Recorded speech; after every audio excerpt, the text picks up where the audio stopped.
Hi everybody, today I'm going to be reacting to top 10 Doctor Who moments from Watch Mojo UK. Hope you guys like it. As you can see, I am a Doctor Who fan, have been watching it since the reboot, 2005, not really much of a reboot now, this was like 12 years ago. Whoa, 12 years ago. Um, yeah, I've watched a few of the Classic Who episodes, not all of them, not a lot of them, but just because I haven't had time, I need a busy life, sorry, I don't have time to watch all of them. But yeah, I'm excited. I am critical of Doctor Who. Any Doctor Who fan is, because not all episodes have been that great. Sorry, some, but we're looking at the ones that are really good. So yeah, hope you guys like it. Here we go. These are the moments that made us want to be wanderers in the fourth dimension. Ah, that is a good one. Oh god. Blink and you're dead. Welcome to Watch Mojo UK, and today we'll be counting down our picks for the top 10 moments from Doctor Who. Before we begin, if you enjoy this video, please subscribe for more great content. For this list, we'll be looking at some of the greatest moments thus far in the Doctor's adventures throughout time and space. With the show being on as long as it has, there are plenty to choose from. The catch is we'll only be including one moment from each Doctor's era, although multi-Doctor stories and honourable mentions may double dip. Also, we won't be including any regeneration scenes, as those are iconic enough to get a list of their own. Lastly, beware of spoilers. Number 10, you can't rewrite history, not one line. I've seen this one, this is The Aztecs. There's to be a human sacrifice today at the rain ceremony. Appropriately enough, our first entry is from the era of the First Doctor. After landing in Mexico during the time of the Aztec Empire, the Doctor's companion Barbara is mistaken for a goddess. Having studied Aztec culture, Barbara decides to try to change their culture to fit more modern ideals. Well, they've made me a goddess. And I forbid it. However, the Doctor tries to dissuade her, warning her about changing history and telling her that even if she tries, she won't succeed. You can't rewrite history, not one line! This moment is one of the first to reveal one of the rules of time travel, and also hints that the Doctor is not merely a traveller in time, but a defender of it. What you are trying to do is utterly impossible. I know. Believe me, I know. Number 9, Adric's death. Oh great, I know Earthshock. someone died. Of course, that's it! We said there'd be spoilers. Determined to stop a spaceship from crashing into I don't know who prehistoric Adric is, Earth, sorry. the Fifth Doctor's young friend Adric decides to stay behind, hoping to use his mathematics skill to break the code locking the ship on course. He is unsuccessful, however, and dies in the explosive impact, leaving the Doctor, his friends, and the audience in complete shock, with even the show's ending credits music being omitted.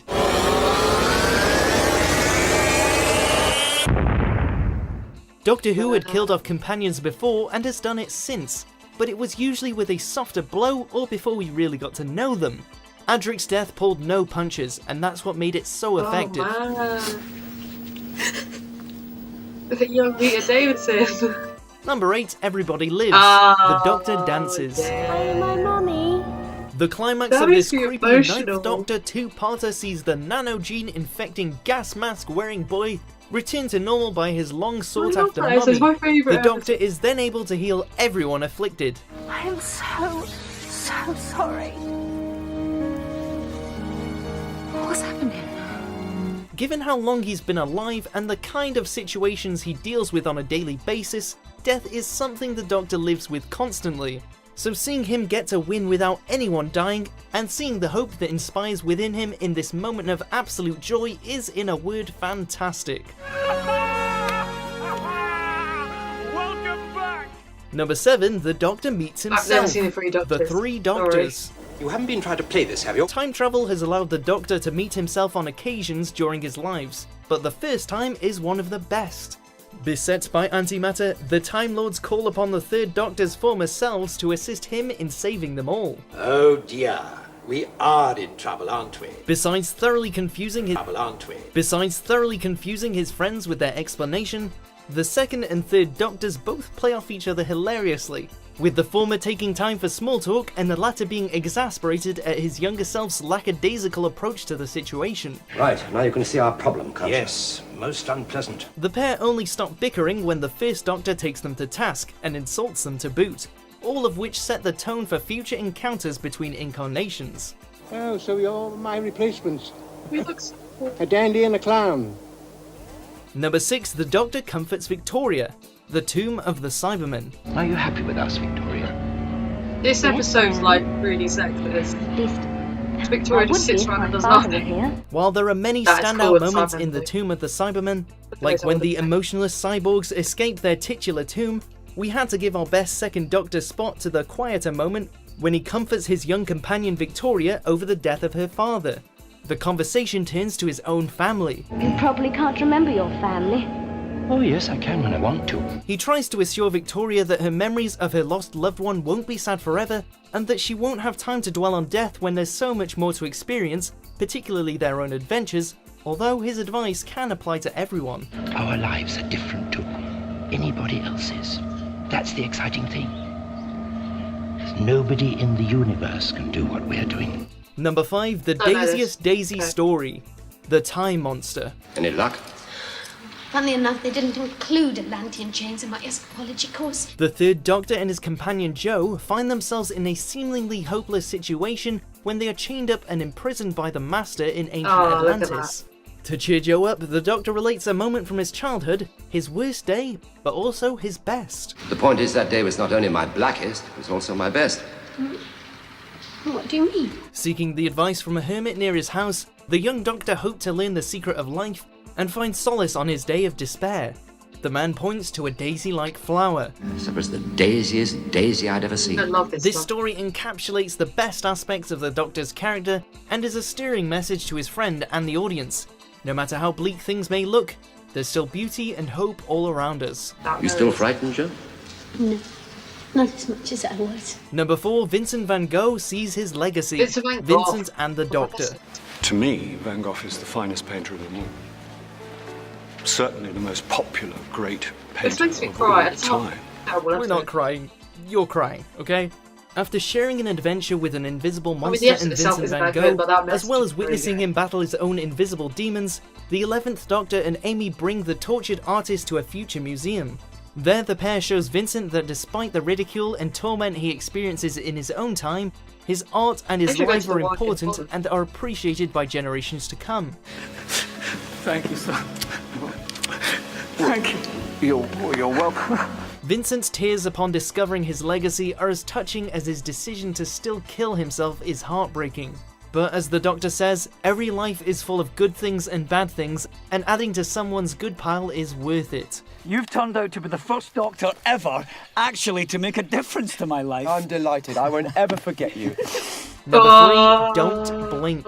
Blink. Who are you? I'm a time traveller. Or I was, I'm stuck. This standalone episode So has a lot of good. standout moments, but its best happens in its final act when, after being stalked by angel statue-like creatures and given cryptic hints via DVD extras, Sally Sparrow at last is able to communicate with the Doctor in a roundabout way. I'm clever and I'm listening, and don't patronise me because people have died and I'm not happy. I love Tell Sally. me. The Doctor explains his situation and that the weeping angels are only stone when you look at them, and that they're so fast they can move in the blink of an eye. Don't turn your back, don't look away, and don't blink. Good luck. No! Don't! You can't! So when Sally and her that friend scene, then when- notice neither of them looking at the angel, it leads to one of the most terrifying moments in the history of the show. You're not looking at the statue. Neither are you. Oh my god, it still gets me. Number 2, Have I That Right? Genesis of the Daleks. Just touch these two strands together, and the Daleks are finished. Have I that right? There are few moments as iconic to the show or the character as this one. Charged by the Time Lords with preventing the creation of the Daleks before they could become a threat, the 4th Doctor and his friends find themselves in a position to destroy his greatest foes once and for all. But when the time comes to touch the wires together, he hesitates. But the final responsibility is mine.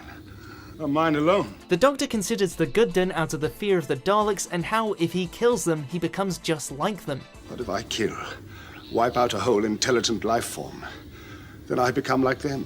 Although the Doctor is saved from having to perform the genocide in this moment, the question and implications are still things he continues to wrestle with to this day. I'm grateful to you, Garman.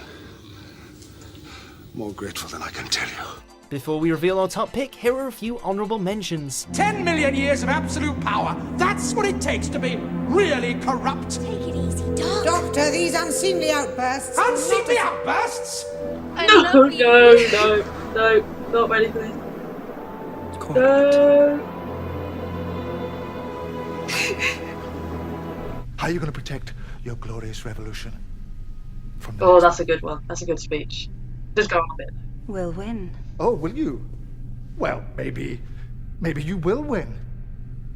But nobody wins for long. Number 1, the Doctor's Save Yeah, Gallifrey. that is The Day really of good. the Doctor. Hello, Gallifrey High Command. This is the Doctor speaking. Hello, also the Doctor. Can you hear me? Thrust back into the time war that he believes he ended by destroying both sides, the 11th Doctor and several of his prior selves hatch a plan to alter the And then, outcome like, and save his people 12, and planet. 13. To do so, Oh, they that's call so on good. prior Doctors. General, we have a plan. We should point out at this moment it is a fairly terrible plan. And almost certainly won't work. Seeing all the Doctors arrive in their TARDISes makes the Whovian hearts It flutter. does, And just when it everyone does. is ready to Oh, applaud this I as the best moment ever, it's revealed that the future Doctor, played by Peter Capaldi, has also arrived to help. All 12 of them. No, sir. 13.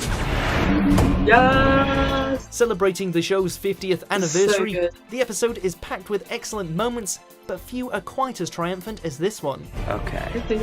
Gentlemen, we're ready. Oh.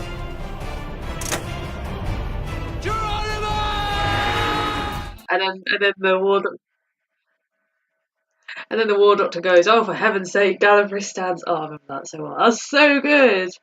Although I wish they hadn't just used Moffat written episodes for the new Doctor. Yeah. Hope you guys like that. If you're a Doctor Who fan, or if you're not, you're just thinking this crazy person. But yeah, woo! I love that. Hope you guys like that. If you want me to react to anything else, please put it in the comments below, and be sure to like and subscribe.